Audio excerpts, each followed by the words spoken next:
On this day, 1994, Jim Carrey completes his meteoric rise to superstardom with the release of The Mask, and the film goes on to gross more than $350 million.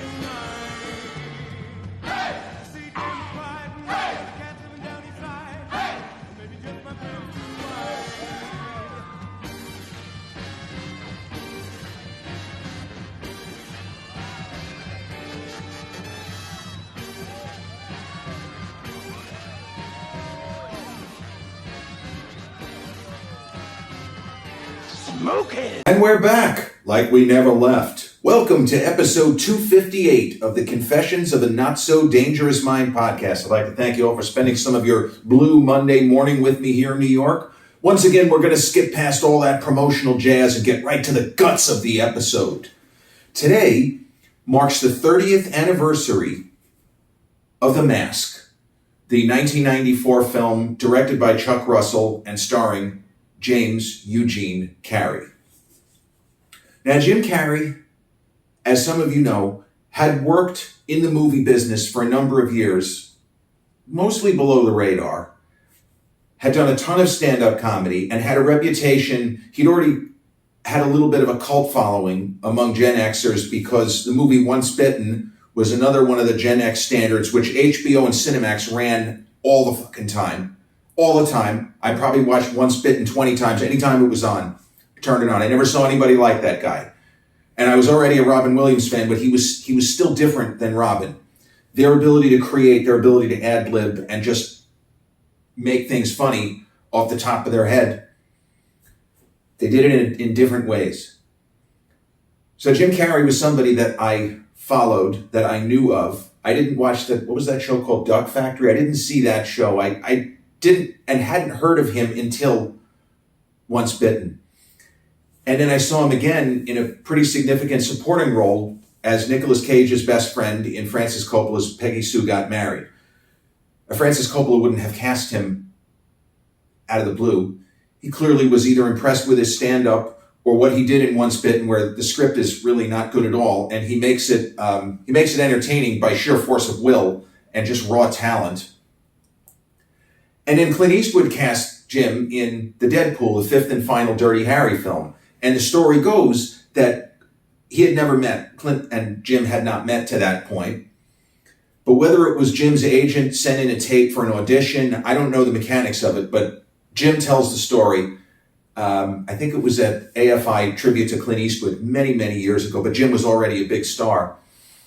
And he said he got cast. And when he met with Clint to discuss his role and am I going to be sticking to the script entirely or do you want me to maybe ad-lib and how do you want to play it? He said, Clint went, I watched your tape, kid. I showed it to a lot of my friends. I really liked it. And so when he went to act in The Deadpool, he plays a hard rocker named Johnny Squares. He's basically, if Axl Rose were a drug addict, it would be this guy, because Welcome to the Jungle, the first appearance of that iconic song by Guns N' Roses, was in the movie The Deadpool. So Jim went to Clint and he tells the story. I went to him, I had a lot of ideas, things I could try that maybe weren't in the script. Now, Clint Eastwood, as we know, is not one who likes to fuck around. He doesn't like to waste a lot of time. He doesn't like to do more than a couple of takes. But there was something maybe in Jim's energy and enthusiasm, and the fact that he really thought he was funny, even though this was not a funny role. So Jim had these ideas, and he said that Clint turned to the director of photography and said something to the effect that maybe we should just turn the camera on and just let the kid go. So the role of Johnny Squares in the movie The Deadpool was bigger than it was originally intended to be, simply because when the camera was on, the kid was magic. And Clint felt it as Francis Coppola felt it. There are scenes that he steals in Peggy Sue Got Married from Nicolas Cage, the star of the film, well, he and Kathleen Turner, but he steals scenes just because of the sheer force of his personality and the fact that he is incredibly charismatic. But he didn't really become a big star. He had very successful stand-up comedy shows. He had Jim Carrey's Unnatural Act, which I think aired in about 1990 or 91. I didn't get Showtime back then. People told me it was beyond hysterical. His impressions were dead on accurate. The guy is the funniest man alive, whatever. But he continued to work. And then I guess you could say his big break was the TV show In Living Color, with the Wayans family, Damon Wayans, Marlon Wayans, Sean Wayans. I don't think that Keenan Ivory, because Keenan Ivory had already established a film career himself. He was is the oldest of the Wayans brothers. So sometime in 1990, probably late 92, early 93, whether it was that the right people saw something else, or maybe they watched Jim Carrey's Unnatural Act and said, we got to work with this guy. But he was cast in Ace Ventura: Pet Detective. And he was cast in The Mask before Ace Ventura: Pet Detective came out. So it's important to note this, that it's not like, Clint Eastwood only getting in the line of fire because there's buzz building on Unforgiven. We better hire Clint while we still can. This was buzz building on, this is an untapped potential comic genius on the order of Robin Williams, but different. We better lock this guy up and make a movie with him. And then The Mask, we better make a movie with this guy. Because when Ace Ventura hit, The Mask was already in post-production. So now nobody knew for 100% certain, is Ace Ventura going to be a hit? Is The Mask going to be a hit? But he was so good during filming, the word began to leak, in a good sense, from Ace Ventura. The studio thinks they've got a hit with this guy, that he's headlining a movie, and he's somebody that many people in the industry are high on. They say he's really funny, he's got great screen presence, whatever. So he got The Mask, and they're filming that, they're working on the special effects. But when Ace Ventura: Pet Detective came out, most critics trashed it. And as I've said on a previous podcast, there were critics such as the Siskel and Eberts, such as Owen Gleiberman of Entertainment Weekly. There were critics that would later become huge Jim Carrey fans who just didn't know what the fuck they were looking at when they first watched Ace Ventura: Pet Detective. They just didn't get it. That he was doing something different, that he was not an escaped mental patient impersonating a game show host, as Owen Gleiberman, his later BFF, and a huge fan of his work. I mean, Owen Gleiberman became the biggest Jim Carrey fan among critics in all of Hollywood. That is how big a fan. And he gave Ace Ventura: Pet Detective an F. And he's the one who said, Carrey plays Ace Ventura like an escaped mental patient impersonating. I mean, it's an incredible line. I give Gleiberman credit, but he was completely wrong. Contemporary audiences who went to see it, by and large, said, this guy is a genius. Fuck the critics. And I'm not a fuck the critics kind of a person. Because I would be a film critic if I had gone into that field, but my knowledge of motion pictures is not much different than most of the critics. I didn't know as much about movies as Roger Ebert or people of that ilk. But your second tier critics, people writing for the New York Times, I would have taken I'll take a 1,000-question quiz on the history of Hollywood. I think I would beat almost every one of them, quite frankly. So I'm in that category of somebody who can look at a movie and just have fun with it. Or I can break it down and say, well, don't you know why Jim is wearing a green shirt in this scene? And I can talk for 10 minutes on why he's wearing a green shirt in that scene, because I studied that shit too. Sorry to say.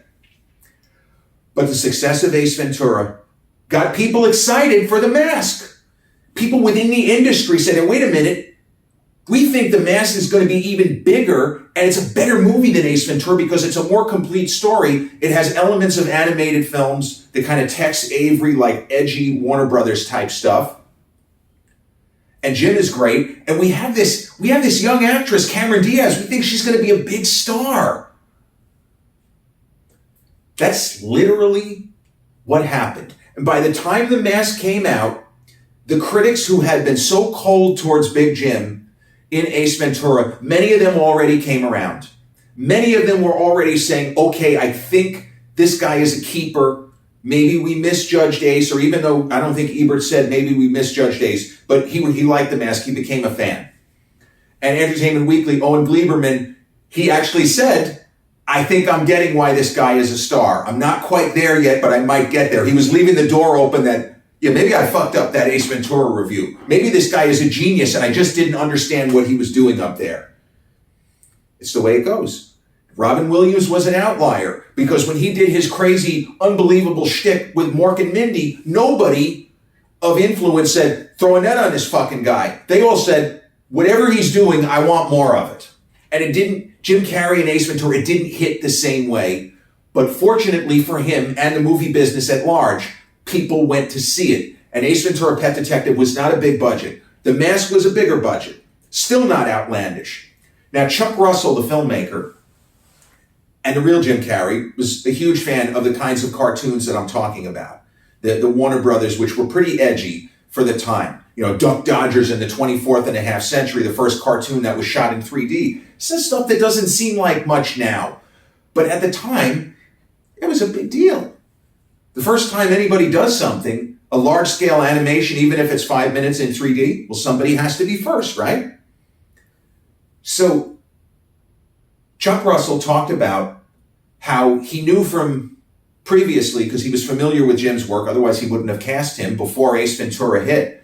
He knew that Jim was the kind of, had the rubbery limbs, and he was incredibly agile, the flexibility of a gymnast, and had the ability to contort his face in a way that really hadn't been seen before. If you look at some of his impressions from the mid-'80s when he was so young, his face was even more malleable when he was 22, 23 years old. He looks like Charles Bronson when he wants to be Bronson. He looks like Clint Eastwood when he wants to be Eastwood. He looks like James Dean when he does his James Dean. He even got the Michael Landon face correct. But for the record, the single greatest impression that Jim Carrey ever did or ever could do, this is a name some of you don't know, Bruce Dern. Jim Carrey's Bruce Dern it's beyond anything imaginable if you know who Bruce Dern is. And that he has a very particular way of looking and a particular way of relating to the audience. I won't do it. But Chuck Russell said that Carrey was so loose-limbed and his face moved so much, they saved money on the special effects budget for The Mask. They said, no exaggeration, I believe he saved us at least $1 million in effects work that we didn't have to use, that we had earmarked, we're going to need CGI for this. We didn't need it because of that guy. He is magic in front of the camera, and he is as good as advertised. So, The Mask in post-production and buzz built. Now, listen, let me be clear on this. Sometimes the studio will send out interference where they will throw out signals saying a film is great when it's a piece of crap, especially if there's word coming out that the movie is in trouble. And Arnold Schwarzenegger himself, with Last Action Hero, he was trying to counteract the early buzz, which was negative because the film seemed to be a mess, and there were reshoots, and they were the kind of reshoots that suggested the film was in trouble. Because not all reshoots, if you know how to read between the lines, there are certain reshoots where you say, okay, this is no big deal, and then others where you say, okay, I think they're fucked. So it looked like Last Action Hero, that's the previous summer of 93, was in trouble, and Arnold was running interference, trying to say, no, we're fine. I heard that, I love Steven, but I heard Jurassic Park is in trouble. Like Arnold, that was the kind of thing. It was like, give people little zets. But the buzz coming off the set and in post-production was the studio was ready for The Mask was going to be a big hit. And it was Warner Brothers, and Warner Brothers, a co-production with New Line Cinema, I'm pretty sure of that. So it had like the major and a little bit of the independent flair of New Line. So when The Mask came out, the reviews by and large were favorable. Even, as I said, the critics who were not fans of Ace Ventura and or its star, a ton of people came around. And I'm not sure if it was Karen James in the New York Times, but there was a major critic. It could have been Jamie Bernard, now that I'm thinking of it, of the Daily News. I think it was Jamie Bernard. A major critic who had not liked Ace Ventura at all, who suddenly gave The Mask a rave review, didn't recant the earlier review, but said, if Hollywood could put this guy in a bottle, do it now. This is a special talent. Again, I didn't get it in Ace Ventura, but I see it now. There is something different with this guy, and this movie is very, very good. Now, most people who liked it didn't say masterpiece. They didn't say, oh, this is like one of the greatest comedies. But for a summer movie with some action elements, some big special effects, some really funny stunts, and a star still very young, absolutely crushing it underneath a lot of makeup and with CGI during the performance. It's not that easy to do. And like, for example, if you go back to 1979, when Mark Hamill, Mark Hamill, Luke Skywalker, he's such a character. He was great with the Batman, the voices that he did. But Mark Hamill spent, I don't know how many days on set where it's him and a Muppet. Yoda was a Muppet. He's not interacting with a CGI or a green screen or an actor standing in. He's a fucking Muppet. It might as well be Kermit the Frog. It's not that easy to do that. You've got a crew of 100 people on set, and a month of your life is acting opposite of a Muppet. So what Jim was able to do in The Mask is deliver a fully formed performance, a three-dimensional performance of a still very young and very attractive sad sack. Works in a bank. The late Richard Jeni is terrific as his buddy, but he works in a bank, and he is a much put upon. He's awkward socially. He gets nervous. Honestly, just about any guy ever living in this kind of situation where he's young, he's single, he wants to meet a nice girl. Just a cliche, I know, but that's the character of Stanley Ipkiss as we're presented with him. He's intelligent enough and has it in him to be charming enough where he could be doing better in life. When he meets Tina, that's the Cameron Diaz character, he has a normal human reaction and kind of fumbles and bumbles. Cameron Diaz is a unique talent. I've always felt that she had the chops to be Oscar winner, Oscar nominated actress. She has such a distinctive look. And in this film, and it's not the only time that filmmakers took advantage of this, Cameron Diaz has a very down-to-earth quality despite the fact that she has the exotic look. The character she plays in this movie does not do it all, and I won't spoil it for people who haven't seen it. She doesn't at all come across the way you expect her to when you first meet her with her hair, and she looks incredible with the dress and everything. Not what you expect. And I'm reminded of 3 years later, in the Julia Roberts star vehicle, if you will, My Best Friend's Wedding. That movie seems to set itself up where Julia is the heroine, and Cameron Diaz's character as the woman who is marrying Julia's best friend, who now suddenly she wants to get with. The movie is setting Cameron up to be the bad guy, but Cameron has such an amazing life force, similar to Jim Carrey. She's so charismatic and personable that movie puts it on its ear. Julia is actually the bad guy. And Cameron is so likable, we can't help but want her to succeed. In this movie, we keep expecting, this is a mild spoiler, that she's going to turn out to be a femme fatale, and she's not. She's just a really nice person who was put into a shitty scenario because I guess she had bad taste in romantic partners. So I saw The Mask 2 times in theaters. I saw it on opening day at the Movies at Sunrise Mall in Massapequa. Still my favorite place to see movies. So many all-timers I saw at that theater. I wasn't even living in Piqua again, but the Broadway Mall hadn't opened yet. And that's where it was playing. So I made the drive from Woodbury, drove down and over to the Sunrise Mall. Absolutely loved it. I think The Mask is a better film than Ace Ventura. As funny as Ace Ventura is, if we're being honest, there are stretches in that film where the humor doesn't come across as well. There are very few slow spots in The Mask. It is continuous, forward, kinetic motion. And I saw The Mask by myself.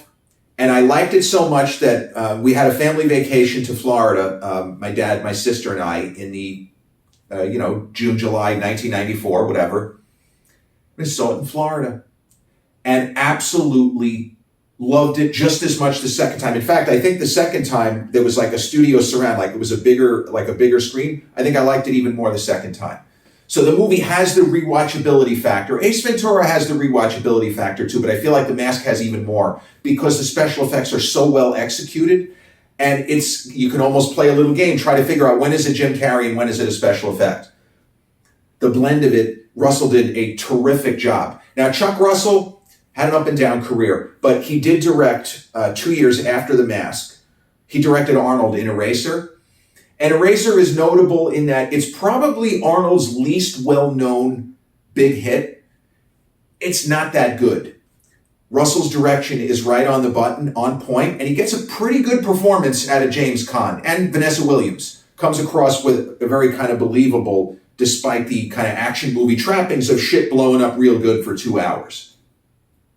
So The Mask probably was going to be a big hit if it had not gotten such good reviews, but the really great reviews inspired more people, such as my dad, who he really didn't think Ace Ventura. He had a couple of laughs, but he didn't really like it. But when he saw, oh wow, this movie got good reviews, I think I want to see it. And that was the summer of Forrest Gump, The Lion King, and True Lies. Relatively speaking, a good movie summer, although there were a lot of big movies in the summer of '94 with high expectations that tanked, more so than most summers. Renaissance Man, the Penny Marshall film with Danny DeVito, the studios thought was going to be bigger than Forrest Gump, bombed. The Cowboy Way, Woody Harrelson and Kiefer Sutherland, bombed. Beverly Hills Cop 3, bombed. City Slickers 2, bombed. Maverick outperformed with Mel Gibson, that was good. Getting James Garner in, I guess he's supposed to be playing the character from the TV series of the 50s, good movie. And there's a lot of poker in it, which of course I, as a poker person and lifelong card player, always get a kick out of. But The Mask, because of the strength of the reviews and the fact that Jim Carrey, people were buzzing about him, this wasn't an accident, it grossed more than $350 million worldwide. But $350 million 3 decades ago. Think of the time value of money. Think of inflation. It was a massive hit. And after the success of Ace Ventura, Jim went off, and when he wrapped The Mask, he shot Dumb and Dumber, which was also a huge hit. Dumb and Dumber rolled up more than $250 million at the box office. And sometime, I think it was just before he started shooting Dumb and Dumber, I'm not sure on this you could Google, but sometime in between after he wrapped The Mask and before completing Dumb and Dumber, he signed on to play the Riddler in the third Batman movie, Batman Forever. And that was a moment, and it was a big enough story where this guy who was still somewhat unknown before 1994 began, this guy who had come out of nowhere, front page of the Daily News, unless it was the Post, it was one of the major New York papers, announcing, I think actually it was him and The Mask and the word smoking, and then it was Big Jim was just cast as the Riddler in the third Batman film. And Hollywood was buzzing like crazy. In the still mostly pre-internet, I mean, some people, maybe 10 to 20% by that point. I wasn't on the internet yet, but people were talking. This guy went from a kind of fringe star to a superstar almost overnight. And you don't see somebody with 3 big hit films in 1 year. It just doesn't happen. And he had Ace Ventura early, The Mask in the summer, and Dumb and Dumber, which came out, I think, in early December, and they all way outperformed expectation. Now, if I'm asked, The Mask is the best film of the 3. I would say by a significant margin. He made a sequel to Ace Ventura. It was also a hit. It's not a good movie. I'm sorry. Ace Ventura When Nature Calls sucks. It's no good. There was talk after the success of The Mask that maybe they would do a sequel, but what they ended up doing with, I think it was Jamie Kennedy, son of The Mask, it was years later, it was no good. And I like Jamie Kennedy, but no good. And they did a Dumb and Dumber, was it a sequel with Jeff Daniels and Jim Carrey? Again, not that many years. It's no good. I don't really like Dumb and Dumber. I think it's the weakest of the 3, even though it was a way bigger hit. So by the time Dumb and Dumber was coming out, Carrey was already here, and that movie still got decent reviews, way better than Ace Ventura. I saw it in theaters. I've only seen the film that one time. I was not that impressed. The gross out humor of the Farrelly brothers, who Jim, as we know, worked with in Me, Myself, and Irene, that kind of humor does not land for me, and I don't really understand why. To give you an example, there's something about Mary as a film I've seen once in theaters. I thought it sucked, never watched it again. Meantime, I'm sitting here telling you in 2024 that I thought There's Something About Mary sucked. The theater I saw it with, almost everybody was choking with laughter. They were hysterical, sobbing, laughing so hard, especially during the sequence where Ben Stiller gets his privates caught in a zipper. I am horrified. I am thinking to myself, this is disgraceful. This isn't funny. And people are screaming around me and they can't stop laughing. So, for example, in Dumb and Dumber, the famous scene where, Harry, are you really a regular guy? When Jim Carrey basically spikes Jeff Daniels, forgot exactly what he did, but he makes him so that he is going to have an explosive gastro event. The audience is screaming with laughter as loud as audiences 4 years later, the audience I saw There's Something About Mary with, when Ben Stiller gets his privates caught. They're screaming with laughter, and I'm just saying, what the fuck is wrong with you people? That's not funny. It is not funny, well, in my opinion. But I didn't find Dumb and Dumber to be particularly funny. It had a few good moments. I like Lauren Holly, and she and Jim Carrey got together at the time. I honestly thought they made a really great couple, but that's neither here or there. But The Mask is really the movie that solidified that not only is this guy super talented, because anybody who watches Once Bitten will say, what a fucking talent that kid was. But The Mask showed, no, he's bankable. He's bankable. And Dumb and Dumber also showed people just want to see this guy. But to Jim's credit, he was never satisfied doing the same thing. And he kind of struggled with Ace Ventura: When Nature Calls. And he wanted more takes. He kept thinking that it could be funnier. And he actually said during filming, there's certain people that want me to fall on my face. We have to make this perfect. There's always going to be people who want someone to fail.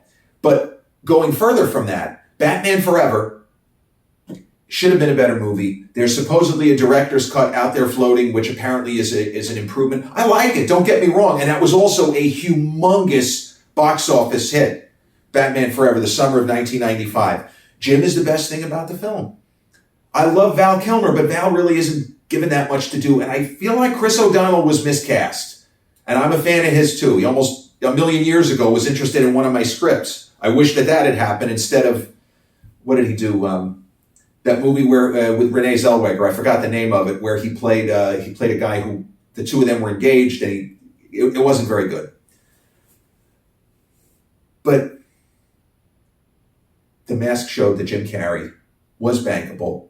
And he went ahead, and after Ace Ventura, after Batman Forever, he famously is the answer to a trivia question, the first actor to make a guaranteed $20 million for a film, for The Cable Guy, directed by Ben Stiller.